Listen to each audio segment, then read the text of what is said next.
Your alternative talk radio contact. The Planet.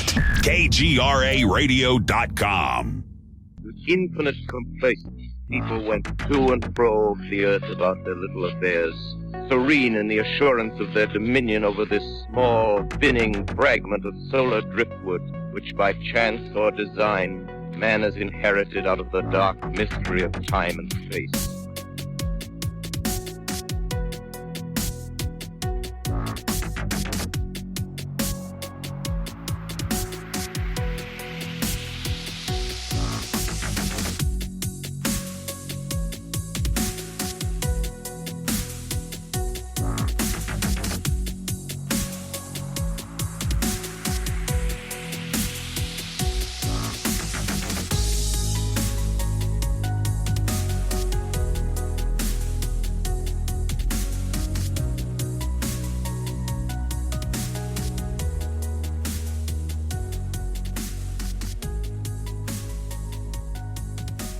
So on this edition of Into the Fray, I have back on with me once again some of my favorite people. I have Mark Muncy and Kari Schultz, and for this edition, Miss Elizabeth Abbott, and she was in fact on Into the Fray 110 Tales of Terror from Tampa Bay. It's kind of the tongue twister. Now, I'm kind of getting to the point where you guys have been on so many times, Mark and Kari, that I am going to go ahead and advise people to use the handy-dandy search mode on my website instead of going through the list anymore. I think because you're my most oft-visited guest that people might utilize that. So all you do is go to that little magnifying glass search mode on my website. Just type in Florida. That might be the best way. It's actually a really handy-dandy mode on intothefrayradio.com because these two have been on that many times. So, Mark, Kari, Elizabeth, welcome back. We are here for Creepy Florida Edition 2, which is, of course, the new book that is released by Mark and Kari. Welcome back, everybody. Yay, we are glad to be back. Yeah, Elizabeth's name's not on the cover, but she was our editor, so she is an important part of the team. So, yes. Yeah, so we got to figure out a way to get her up on the cover. I wish I could just put edited by, but we'll get there. We'll get there. It's more like kept sane by. Yeah.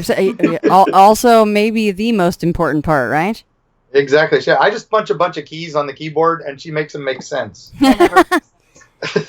Yeah, the editor is, I suppose, really, truly the one has to, with the fine-tooth comb, go over things and maybe lose a little sleep over it all, right? Yeah, definitely. Whenever I have to read Mark's stuff, it's always brilliant and thought-provoking, but then I always wonder if he knows how to start any other sentence other than the word the. We have a lot of it's usually me after 8 hours of editing being like, start something different, but it's always brilliant, it's always great, it always comes out wonderfully, and I always learn a lot too. Do you guys ever either read a word many times in a row or say a word so many times in a row that it just sounds strange and not the word anymore? Does that ever happen to anybody else? Oh my gosh, the one that yes. What's the one? My problem is, you think, as a guy who ran a haunted house forever, and a guy who loves spooky things, you'd think I'd learn to spell mausoleum. And I have to hit spell check on that every time because I always drop a U. There's way too many U's. It's like, there's too many vowels. Too many vowels in that word. So. I think haunted is the word because we're always saying haunted, haunted, haunted, haunted, haunted, haunted, haunted, and then after you say that a couple times, you're like, is it haunted? Or is it just looks weird. It sounds weird, and you're like, is that still the right spelling and the right word? And it's the strangest thing. That's with this one, with creepy, since it is all ghosts and spirits and such like that, it was tricky because you do try to find. You can only say ghosts, hauntings, specters, phantoms. You start running out of spirits, and you don't want to, do that too much because then it's like, oh, he's just reaching into a thesaurus. Right. But so we tried to attribute it to different styles and different, levels of intensity of the the apparitions. See, there I had to come up with another word. So yeah. The A word. Can't forget that one. All right, guys. Well, So for this trip, everybody, edition 2, we will be traveling to St. Augustine, the Space Coast, I-4 Dead Zone, and last but not least, Orlando, which fortuitously, I was kind of going through the chapters, and known to everybody, something is happening next week in Orlando that has to do with me and you guys. And of course, if you haven't been following me on social media, starting on the 5th, October 5th, I am heading out to Florida to meet up with Seth and his wife and Tommy. And we are going to be starting the very first leg, doing a little bit of filming before we hit back to Ohio and grab the rest of the Small Town Monsters crew. But before we leave Orlando, Mark and Kari and Elizabeth are driving out there to meet us and film a segment for On the Trail of UFOs. So that will be very, very exciting. I'm so excited to finally meet you guys is, of course, the biggest thing. But, thanks for saying, yes, I want to be a part. Oh, it's a pleasure. We're excited. We got plenty of stories to tell. If we were on video right now, you'd see us all dancing. It's pretty crazy. Yeah, well, all us internet famous people all getting together in one spot. What could happen? I mean, we're all a bunch of silly, kooky, crazy nerds that just want to have fun and talk about weird stuff. That's all that's, what else is there? Exactly. All right. I wish you guys were coming in November because UFO Con is November 9th in Orlando. I know. I heard about that. All in one spot. You could have hit everybody in one spot, but it's all good. I'll take notes because I'm going to be there. I'm one of the guests there, so I will be. We will be taking notes. We will all three be there, doing our thing. So. Well, that means the next time for Creepy Florida Edition 3, we need to get the update on what happened at that conference November 9th. Sounds wonderful. Be happy to talk about it. All right, guys. Well, we're going to start out here with Elizabeth talking about St. Augustine. And just, a little background is probably good if you want to. And also, this story that I chose about the captain and the commander's daughter, I'm sitting on the couch and I realized what had gone on there. And I literally just go, oh my good God, no. I mean, it is a shocking story. But take it away, Elizabeth. Yes, I always feel like this is a tragic love story. So, unfortunately, we do have a lot of those in Florida. It is a vacationing state. People like to come and honeymoon here and things like that. But it starts out with the local governor at the time and the commander of Castillo? The Castillo de San Marco. Castillo de San Marco. Dang, this is Spanish. In St. Augustine. This is in the late 1500s. So that governor had a beautiful daughter, as it always goes, that lived with him in the fort. The big thing about her that's significant is that she would always wear some kind of rose-scented perfume. It was her favorite flower. She would always get gifts from the soldiers that, they would just provide her with so many roses, so many things. Pretty much she was known as the rose of that area. So she would always get these love gifts because the commander would forbid any man from talking to her, fraternizing with her, because he was trying to save her innocence so that he could get her betrothed to someone back in Spain. Well, like Romeo and Juliet, she did actually fall in love. She fell in love with one of the young captain of the guards that her father had employed there. And they had their own passionate love affair, and they decided that they were no longer going to keep their love a secret. They were going to become betrothed, and they went and they told her father that she would not be returning to Spain. She would not be being basically sold off for some kind of, love marriage, and that they were going to stay here in Florida and St. Augustine and live out their lives. To their surprise, her father was like, oh my goodness, I'm so moved by the love that the two of you have. This is my precious rose, my precious flower, and I would love to make sure that she blooms. And so, forget this arranged marriage that I've done. Forget it. No longer going back to Spain. I give the both of you my blessing. Let me give you some gifts and some money and some transportation, and you guys can go off to, I believe that they had some of his land in Cuba. He told them that he was going to gift them some land in Cuba, no needing to stay here in this new foreign land, St. Augustine. Go to Cuba, have this kind of family lands and just go right now. So the next morning after they had told him, they apparently got on a ship that sailed away to Cuba with all of his gifts. It's happily ever after, right? It's a Hallmark Disney story. However, about 300 or so years later, it's during the Civil War now, we have Union soldiers and they're holed up in the walls of this fort because now that, he was the commander of Castillo de San Marco, and so it's a fort. Union soldiers are holed up in there. They're trying to, escape the Confederate Army of Florida, And as they're moving through the different sections, they come across some older cannons. And they move to get those out of the way because, they're older. They have been used back, 300 years ago to defend the fort.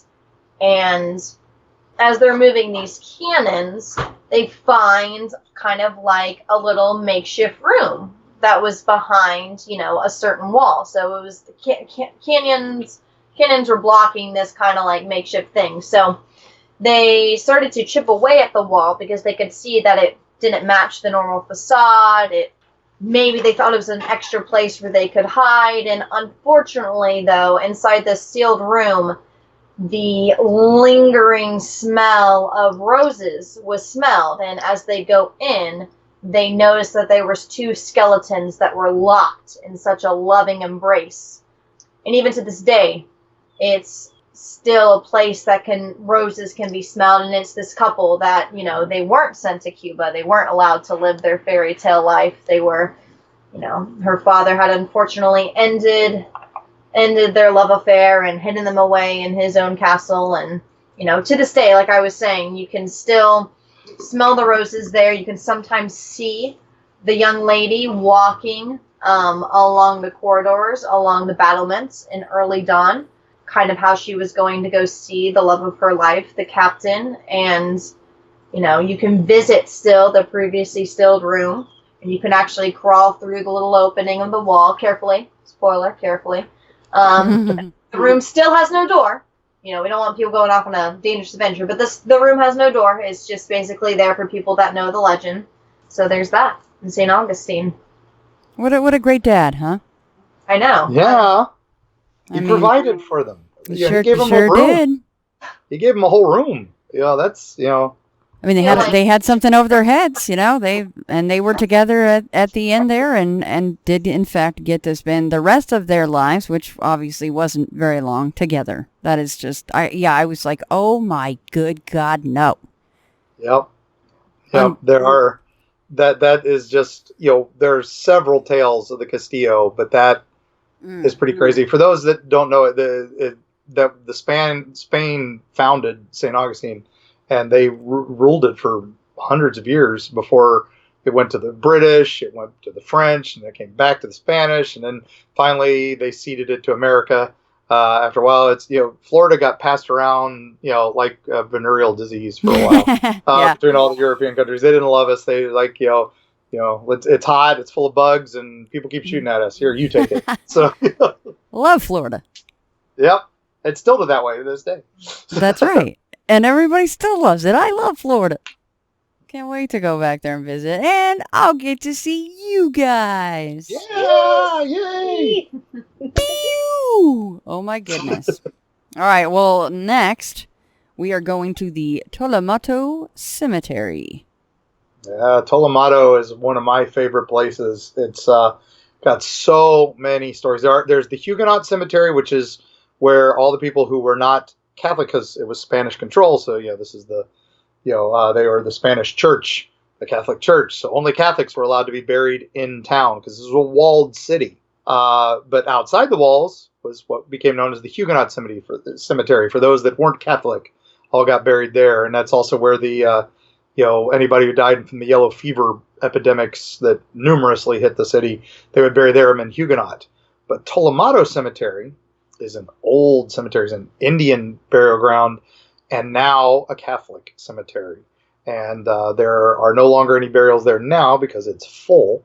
But no one really knows how many are buried there because no one kept records of the Indian burials. There's a few dozen stones there, but there are records of over 100 burials. And unlike Dozier, they actually have records. But the famous at the end of it is the mausoleum there. That's for a Franciscan monk who was actually being considered for sainthood. So the cemetery's been recently remodeled. There are several graves of Civil War soldiers there, but there are a couple wonderful ghost stories. One that we know and have seen some evidence of is of a little boy who died falling out of one of the trees there. And he was in the 1920s, and he just fell and broke his neck. He used to play in the cemetery. He lived in the house next door to the cemetery, which is still a private residence.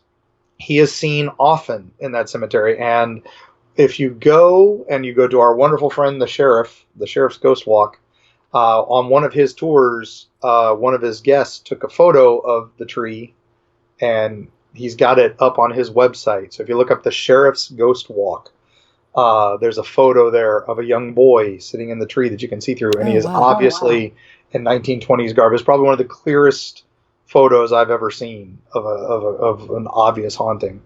Now, one of the other famous things about the cemetery is, there was a young couple, another tragic story here. They lived near the town, and they became good friends with the town doctor. And when the young lady died suddenly, they buried her. They were going to bury her in Tolomato Cemetery, and they did it the classic Spanish style, where she sits in a chair on top of a litter as they carry them to the grave. It was apparently a very common practice back then. And as she's being sadly carried to the grave, she hits her head on this low-hanging branch, and she starts bleeding. And the doctor quickly recognizes, is like, she's bleeding, she's alive. And she had suffered from sleeping sickness. And so she was almost buried alive. So panic ensues the town of being buried alive now, because yes, she lived for another 3 years. And then once again, she fell ill, and they were terrified that they were going to bury her alive. So they did the classic where they tied a rope to her toe and hung it on a bell outside of her grave. And that way, if she woke up, she could ring the bell. And that is where we get the term. We all know it. Dead ringer. Yep. And now, who was paid to sit and watch and listen for the dead ringers? Someone who had to sit in the cemetery, right? What did they call that overnight sitting in the cemetery listening for the bells? The graveyard shift. Oh, wow. Okay, I did not know that. Now you do. That really, truly makes sense, though, doesn't it? I mean, I don't know why I never thought about that. And that's also where we get the term "saved by the bell." What? What? No, so I mean, yeah. Between the bells tied to the hopefully, well, not, that sounded bad, hopefully dead people. Yeah, but you know what I'm saying. Hopefully they were actually dead and not buried alive is what I meant. But between that and then covering certain graves with metal cages on the other end of it to keep the vampires in, all good stuff. I mean, cemeteries and graveyards are amazing places. Yeah, that's a beautiful. I love Tolomato. It's on Huguenots right off the main street, right across from the Castillo, right next to the city gates, where we talked about Callie's ghostly encounter many years ago, my youngest daughters. And then there's that whole city is just amazing. It's the oldest continuously inhabited city in America. Well, and I just want to remind everybody that Mark and Kari both have YouTube channels, and then they've got their Instagram, and they physically have gone to, I mean, pretty much literally all of these locations, right? And visited, and you've taken video and or pictures. So make sure to go visit them. It's pretty much Eerie, Florida for everything, right, guys? Yeah. If you hit Creepy Florida or FreakyFlorida.com, they come to EerieFlorida.com. So perfect. Yeah, we covered the bases. So, but Elizabeth, Kari, and I are also working on another project right now where we're actually traveling more and hitting some more places for future reference. And it's a project we're working on called Eerie Travels, where we're going to break out of the state finally and start hitting Breaking some other... through the borders. Yeah, I know. We actually went to Georgia. We went to Tennessee for the Lizard Man Festival. It's South Carolina. South Carolina. We're going to Tennessee. Mhm. That's right. And we got a lot of places we're going to be hitting the road too. Not to infringe on Seth's territory, but we're just having fun. No, that's awesome. I can't wait to hear about the new project coming out. And hey, just more time for you guys on Into the Fray. So, Yeah, fine by me. All right, guys. Well, next we're going to move to the area of the Space Coast, and this is going to be the story of Boot Hill Saloon. No, that's kind of a interesting location. That whole area is famously haunted. There's Ashley's Restaurant, there's the Boot Hill Saloon, and it's just they both kind of tie together. It's interesting. Boot Hill Saloon is, well, it's kind of got the classic. It's there's a dark history behind it. There was a notorious gunfight. There was a notorious murder there. But mostly it's one of those where it's, the bar kind of enjoys their history of it. They embrace it. They kind of talk about the ghosts there. They do some light work around it and all that. It's kind of an odd feeling when you go into it, because it's just, you feel, I don't know, it's one of those few places. Normally we go to these places and, we're there to document. We're not, I don't know how else to describe it. We're not there to convince. We're there to tell the history. Right. And this one was one that rubbed me kind of weird. I felt the hairs on the back of my neck stand on end. Oh. It was like, you don't want to be here. And so it was one of those, we didn't stay as long as we probably should have, just because I was uncomfortable. That's only happened to 2 other locations. I was just going to say, that doesn't happen to you very often, to any of you guys, right? No, Kari's like the ghost lodestone. It doesn't hit her at all, but Elizabeth's like the opposite. She's the ghost magnet. Yeah. And they tend to want to talk to her a lot. Me and you, Kari, were right there together, I'm telling you. Yep. But at that point, I've just gotten used to it. It's more of like, I'm always like, oh, we should go look at this tree. And it's like some weird kind of thing that we never noticed. Something like that. It's like, oh, we should, go here. And we do when we find something else new. So I wouldn't say it's a, Yeah, it's intuitive. She's just got a really good intuitive sense to it. We were at Savannah. And we were in the big graveyard there. And looking for Miss Gracie's tomb, and Elizabeth just got pulled over to this one grave site, and it was a family bench with all their names, and just out of the blue, she just leans down, and the one grave, the one that didn't have a date and didn't have a last name, and just had the name Elizabeth. Oh, wow. And it just pulled her right to it. So yeah, it had like a date of when they were alive, but no marker of when they had died. And it was like from the 1800s, so it was definitely a definitely not someone who's probably still around. No, so. Unless they were like assuming the sale. They're like, well, I'm kind of old, but I haven't gone yet, so they just never got to fill out the rest of the old tombstone there, or they're just walking around little skinnier than usual, little meat hanging off the bones, Yeah, and it's But back to Boot Hill, it's one of those, it's a classic kind of biker bar / classic place. But the bartender was super nice, and he was very talkative about it.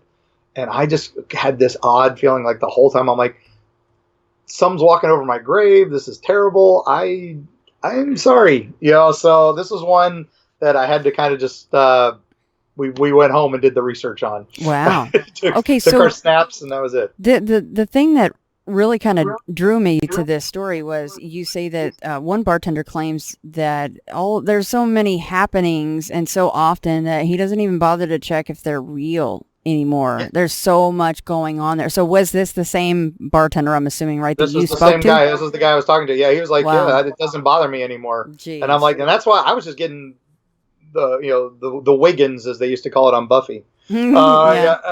it was just like, I was like, man, this guy is so cool and collected about it.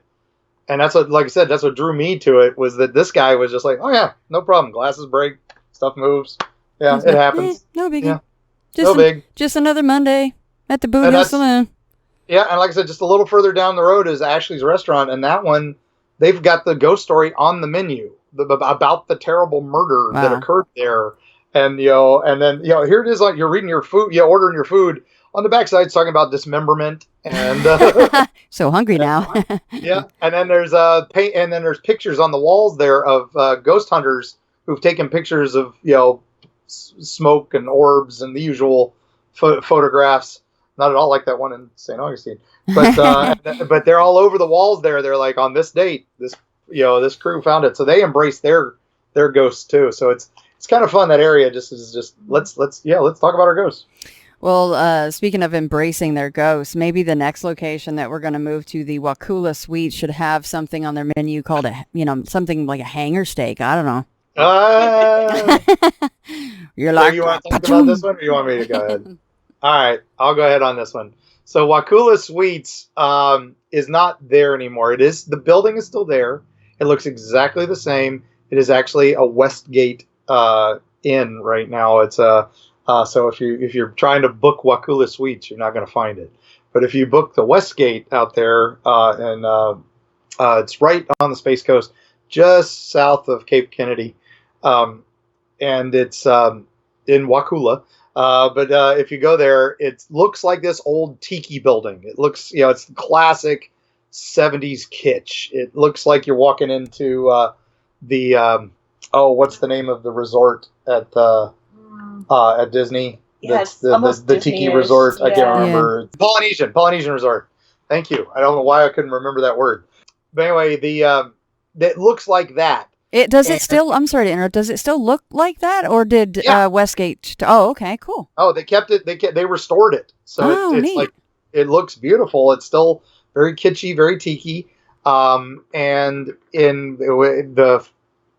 we got a great photo of it for the book, and you'll know you're the right place. There's a giant pineapple up on the. Yeah, I'm looking at it now. You really wouldn't be able to miss the building. That's why I wanted to make sure. I was like, I wonder if they kept the building like that. Yeah, it is a massive emblem of a pineapple, just right on the old. It's right off the US 1. So this is the old tourist highway. So this is, it's so Florida. It is about as Florida as it gets.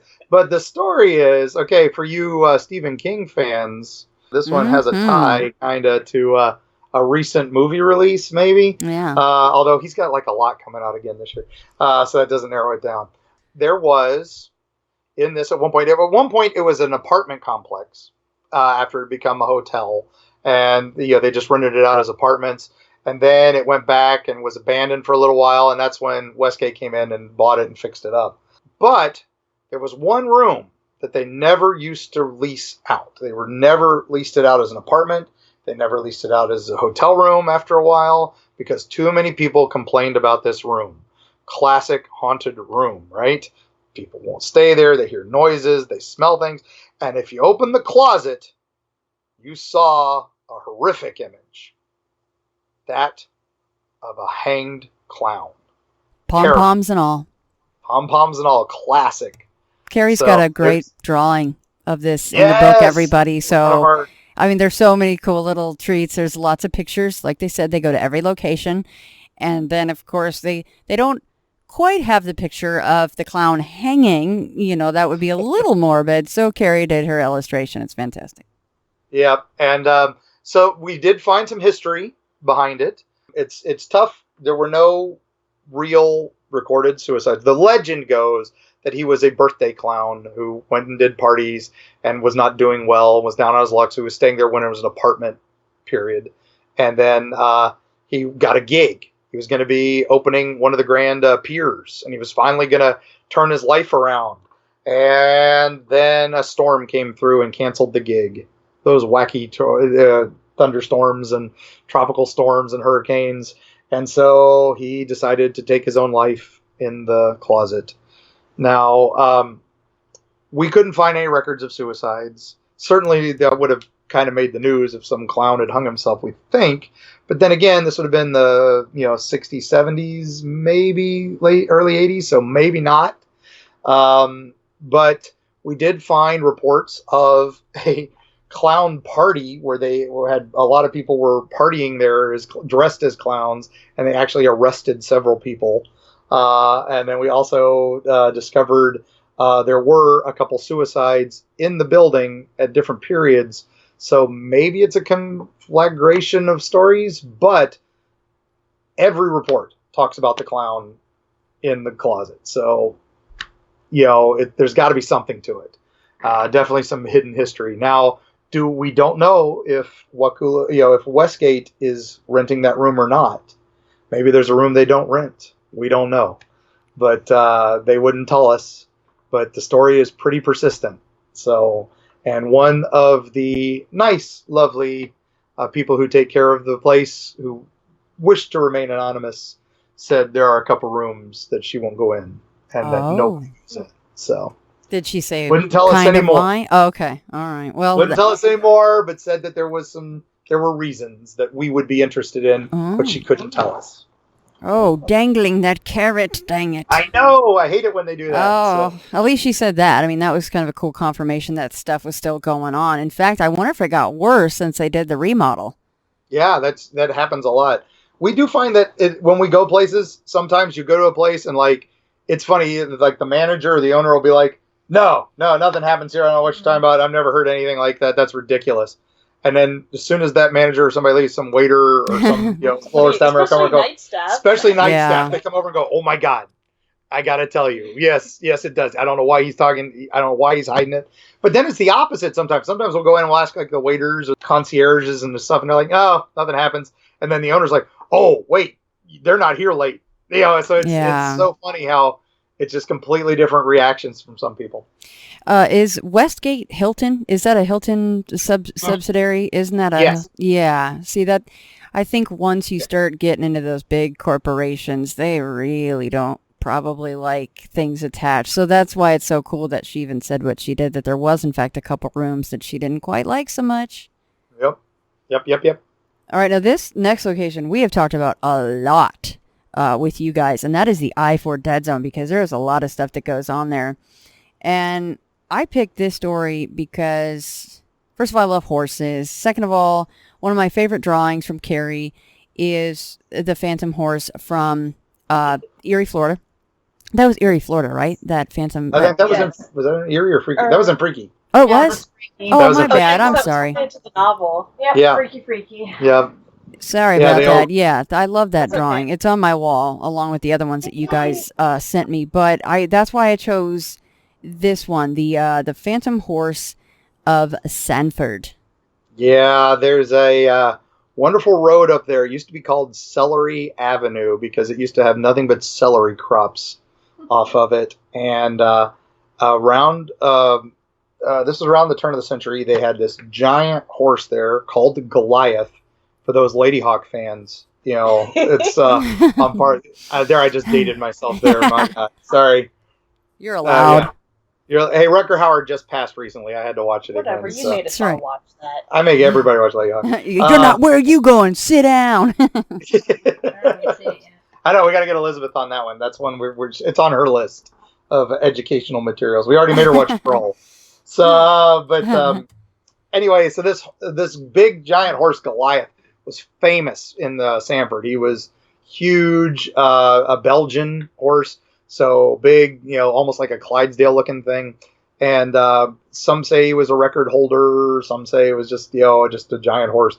But he passed away, and they dragged him to the cemetery next to Celery Avenue. And the legend states that because dragging him is why that road got widened and became their new main street, because he was that big. So that's a town legend, and I love it because it's so folklore-y. It's perfect. Dragging one dead horse makes a second lane on your main street. But it's morbid, but it's classic folklore. But anyway, when you drive Main Street, everyone sees this horse occasionally late at night or early morning sometimes. And they see this horse running along beside. Now, there are houses there now, and there are businesses along this road now. It's not a celery avenue, so this horse just runs right through fences, runs right through everything, and that's when they realize they're visited by the ghost horse. Now, is it Goliath? A lot of people think he's a big, giant Belgian horse that keeps up with them. He's going 60 miles an hour, and although I think the speed limit on that road is only 35, so the legends might be off. Either that or, well, it's Florida drivers. It could be 60 miles an hour. Yeah. But the horse is breaking the law. Yeah, but it is... it's a scary tale a little bit because, you're driving along and suddenly this big thing comes thundering next to you. But it must be so big you're just seeing almost his chest out your window. That's what everybody says. Yeah, it's just this giant ghostly horse. He doesn't glow. He doesn't sparkle. It's just like he's there, but he's not. No sparkles. Darn it. Sorry. It's actually kind of strange because yesterday is when I settled on my list to talk about today, and I got that sent to you.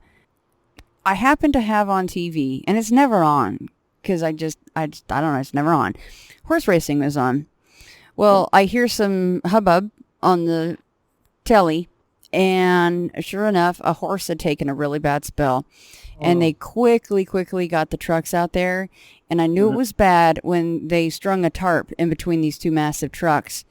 And sure enough, the poor horse, bless his heart, had broken both of his ankles, so they euthanized him right there on the track. And I had never seen such a thing. I mean, you try not to think about stuff like that. I was like, sure, it happens, but it never crossed my mind. That was the first time I'd actually seen something like that go on. But it made me wonder, and you guys are the perfect ones to ask. I mean, that probably happens more often than you'd want to think. Deaths on the track, accidents on the track, whether it be human or equine. Have you ever heard of a haunted horse track? The horse just takes one more, run around the track and somebody happens to see part of that run and it's not even a real horse. Actually, I do have a story about that in Lexington, Kentucky. There is a track up there.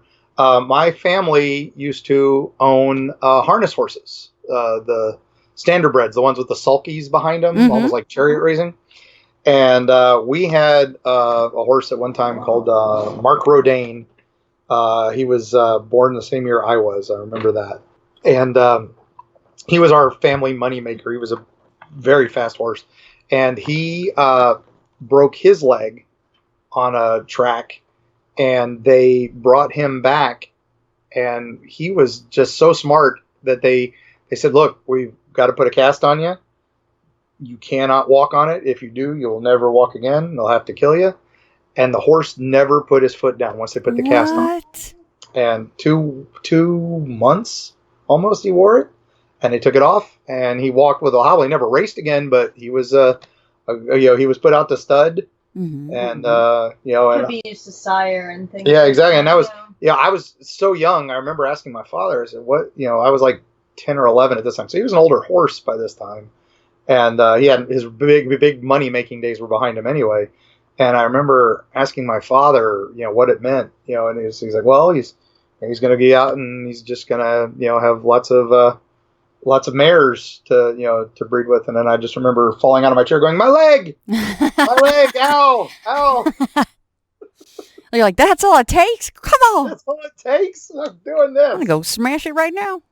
But, no, that track, though, that he fell on is supposedly super haunted. And that's, but now there's been so many, what is it? Aquanella, I think, is the other one up in New York where there were so many deaths recently. And then, that they're, investigating the whole track, that it might be a track or something. I just remember reading that in the news recently. I don't recall, but I remember Lexington having a ghost story.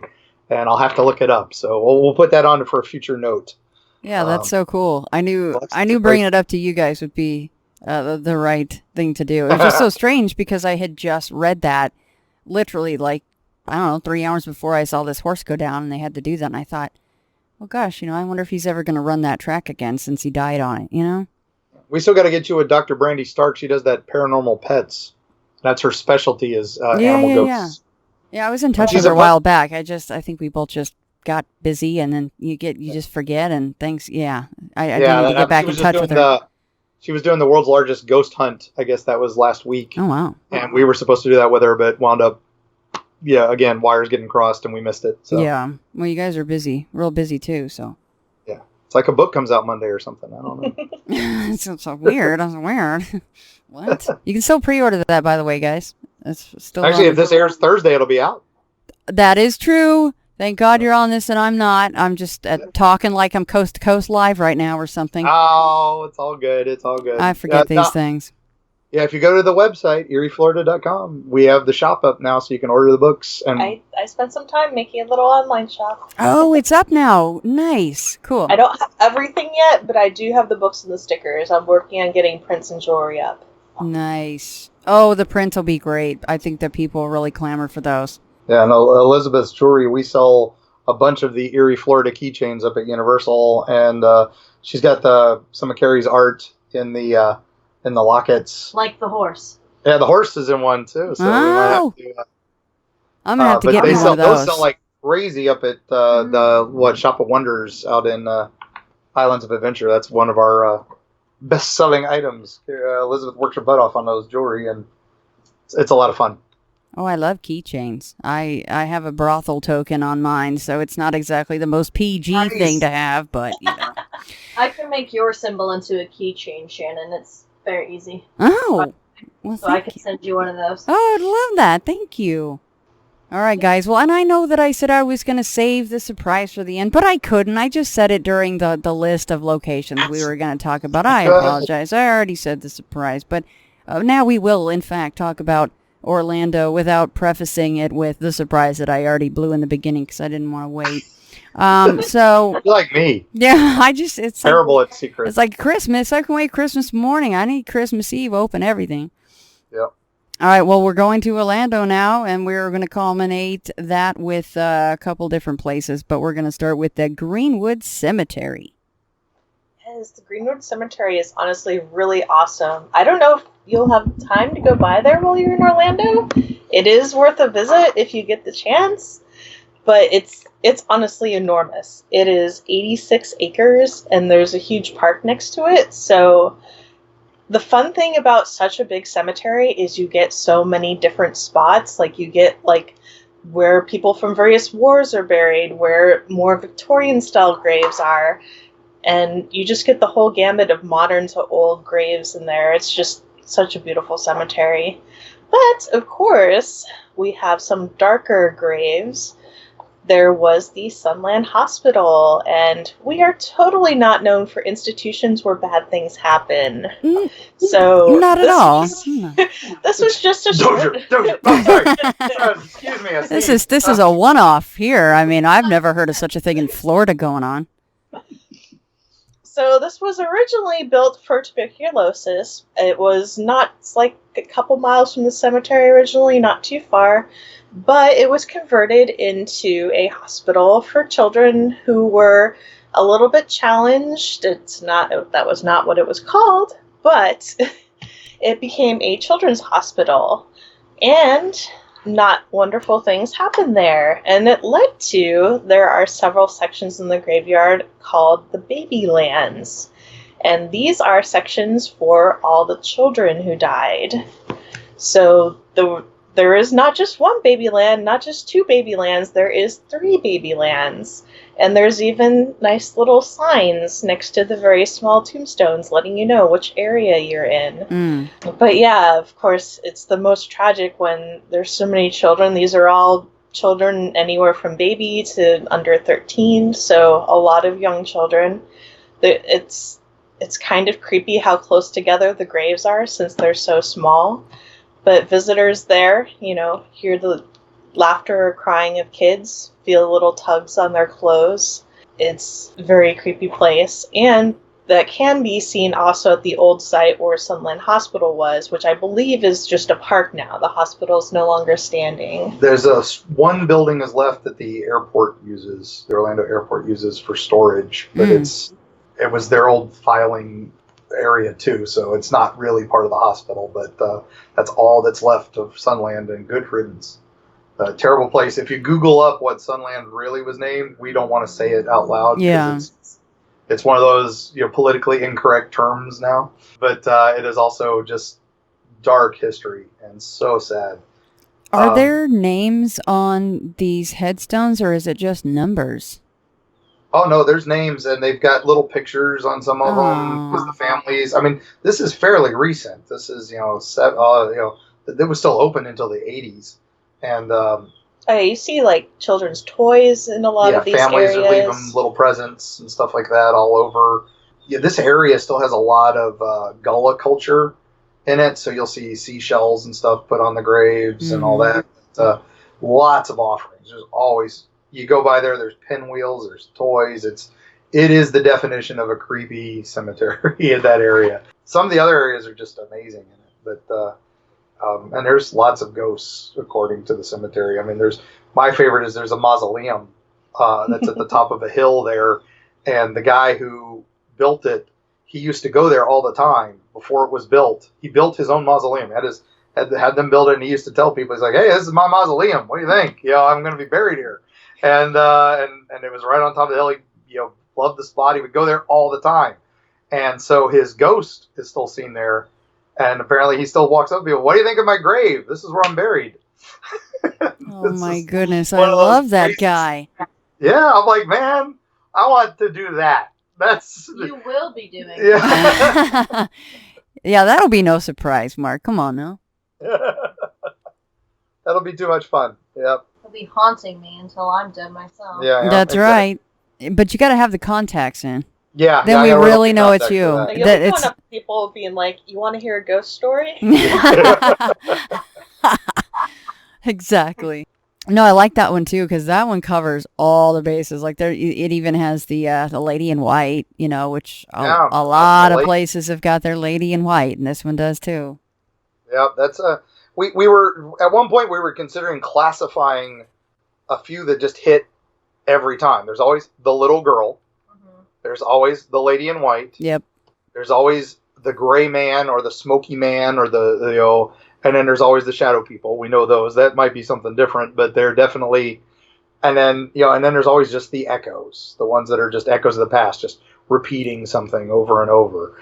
But and so it's like so we were kind of classifying them as we were doing it. It's like originally when we were pitching this, we were like, maybe we should just do a chapter on nothing but little girl ghosts, and a chapter on nothing but ladies in white, and a chapter on that. And I was like, no, we'll keep it the same. We'll keep it the travel guide. It's just easier. Yeah. Honestly, one of my favorite things is the graveyards that have the dogs that guard them. Oh yeah, that's a classic, because the legend goes that if whoever's the first person buried in a graveyard guards that graveyard.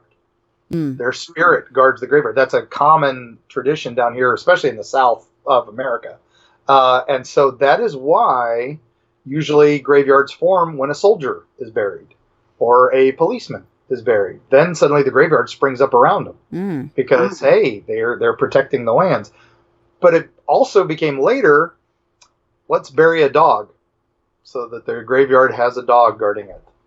And so you'll see a lot of graves. A lot of graveyards have this one little, dog grave off to the side, or it's usually unmarked. That kind of has a little bit of dark history to it too, because sometimes the dogs were not in a bad way. Deceased.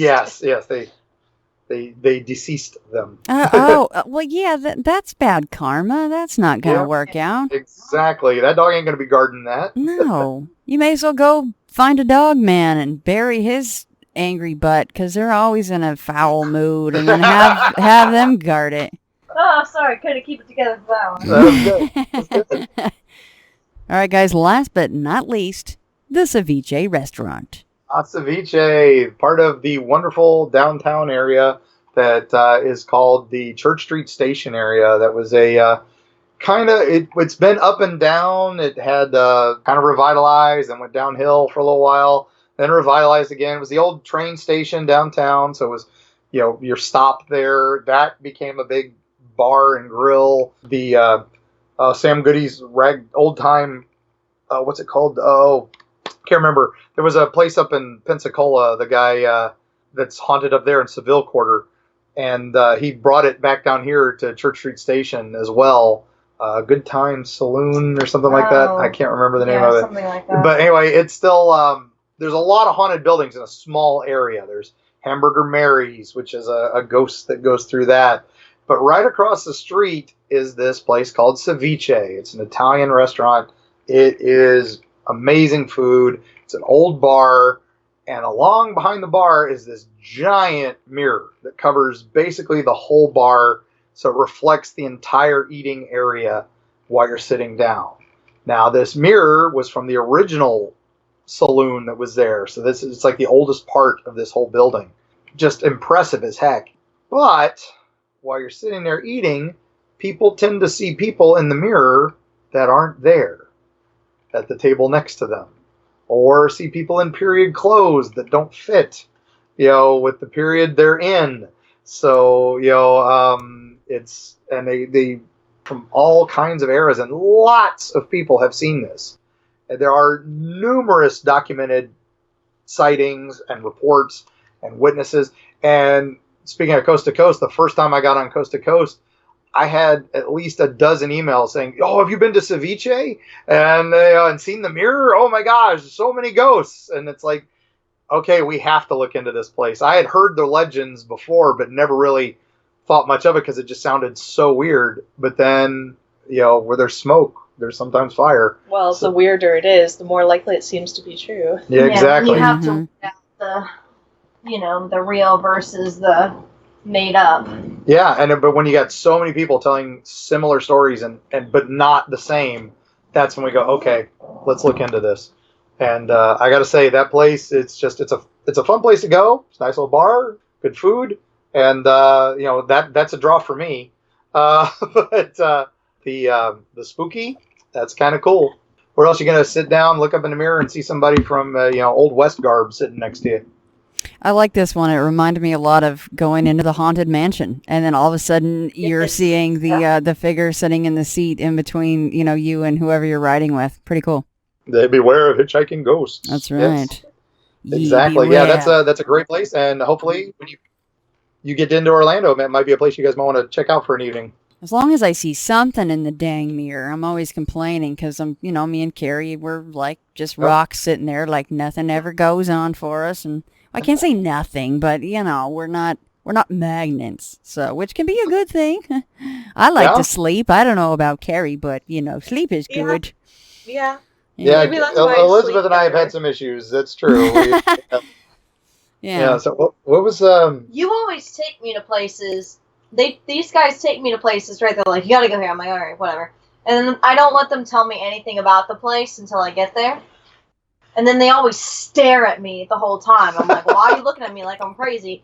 And then I'm like, "Oh, did so and so thing happen here?" Mark's like, "Yes," and I'm like, "Okay, well then now can you just tell me the story?" So I'm always like their little kind of guinea pig experimental little. These are a little dousing rod. You're like, "Yes, I can see the freaking clown hanging in the closet. Okay, can we go now? Can we move? I don't like clowns. Can we please leave?" Yeah. But I love it. It's all right. Yeah, we were so for this new project we're working with a local film team, and we went to Brooksville, just north of Tampa. We'll talk about that in a future episode. But we went to a place called Spring Hill Cemetery. Oh yeah. And it's middle of nowhere. Kari and I went the first time, and there was a giant wild boar just outside the fence of the cemetery, as big as our car. Oh. And we were like, okay, time to go. This thing might, if he hits our car, we're gonna lose. It was just the phantom boar guarding it. It was the first thing buried there. It wasn't even real. See? Yeah, he might have been. Yeah, the first thing buried there was a boar.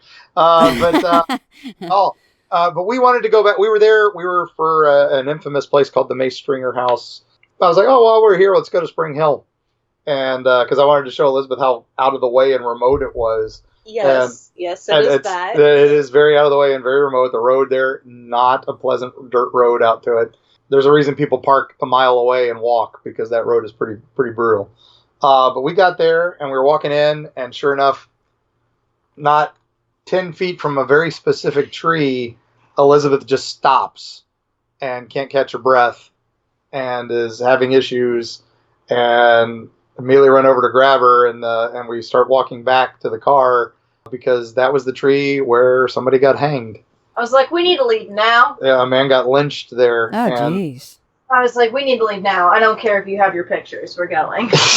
Yeah, I was just off taking pictures of butterflies on gravestones, you know. Yeah. That would be very me. oblivious. Totally oblivious. Yeah, completely Yep. oblivious. Yeah. Did you guys see that? But that monarch, it's over. Where you going? What's going on? But I mean, we always acknowledge, I mean, it was a hot day. We had been going, you know. I always like to acknowledge even when we did the May Stringer house, when we, you know, went with Memento Mori PI, like, we like them because they also do the same thing. We always acknowledge, you know, the scientific. Yeah. The circumstances But at the and same everything around time, it. Yeah. there's some things that you can't explain away per se 100%. So that's where we lie.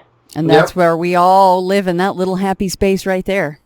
Yeah, no. So we are excited to see you next week. Yes. So It is only a little over a week away until I see you guys, and that is going to be amazing. And it's about time that I meet you. But before we go, let's make sure to let everybody know where they can find, of course, your books, all of the books, and the merchandise that is coming out, and, of course, all the social media outlets they can find you guys.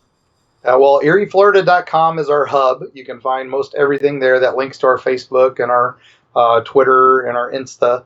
So you can get signed books or books with a sketch by me through us, or you can get the books through your favorite online or local bookseller. Yeah, and History Press puts us out, so there you can order direct from the publisher, but you wouldn't get the little signed copy or a pretty sketch from Kari for a little extra money. Elizabeth's Jewelry will be up shortly, but in the meantime, you can find that at Universal Islands of Adventure in the Shop of Wonders.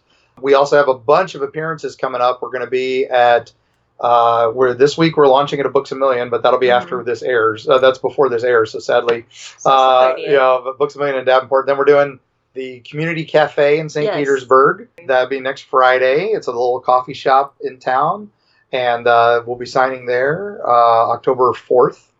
October 5th, I'm speaking at the Dunellen Library.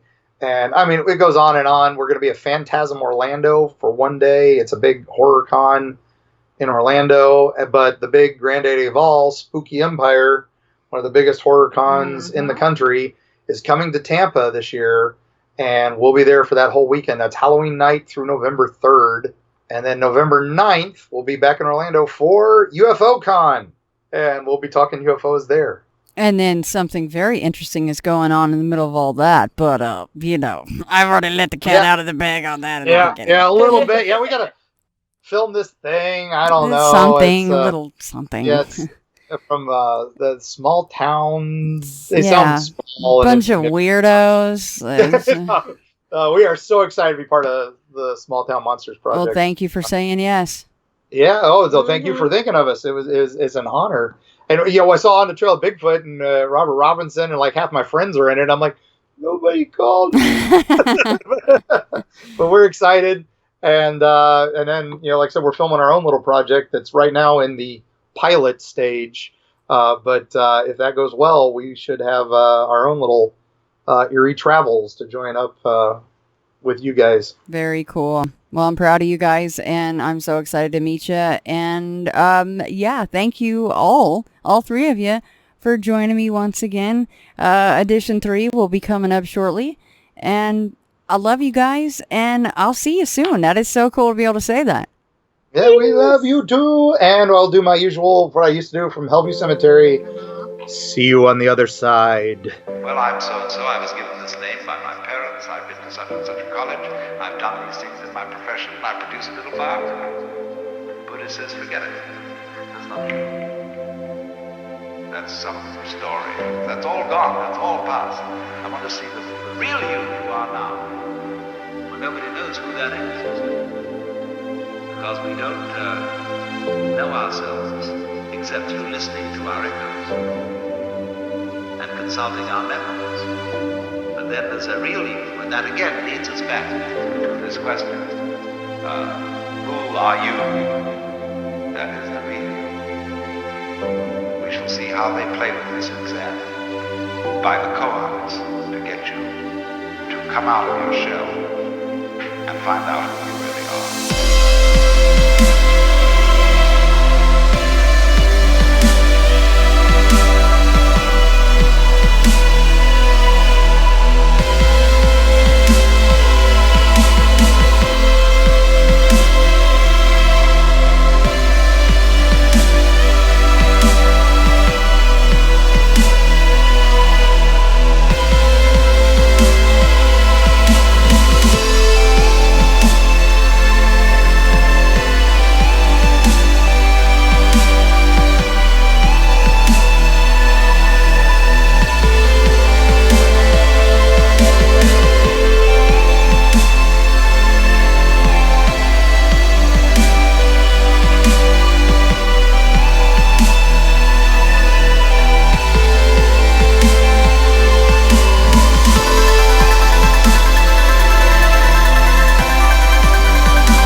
They will say, no, we don't believe literally in reincarnation.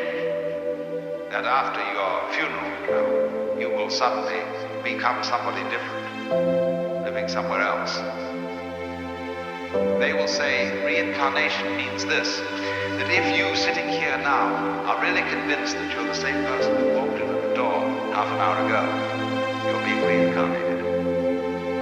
If you are liberated, you will understand that you're not.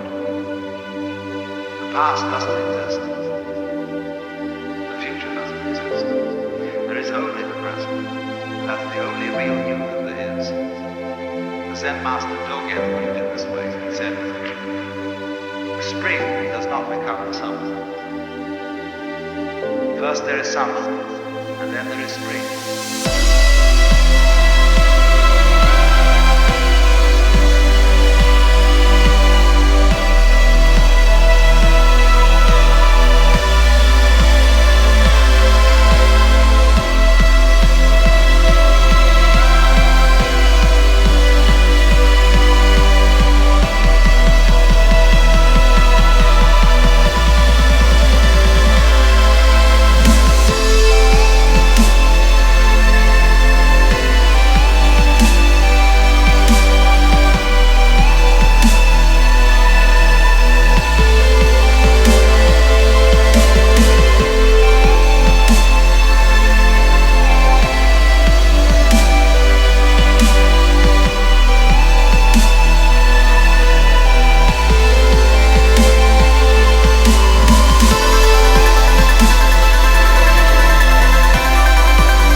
When you settle down in the train to read your newspaper and so on, you are not the same person who a little while ago left the platform.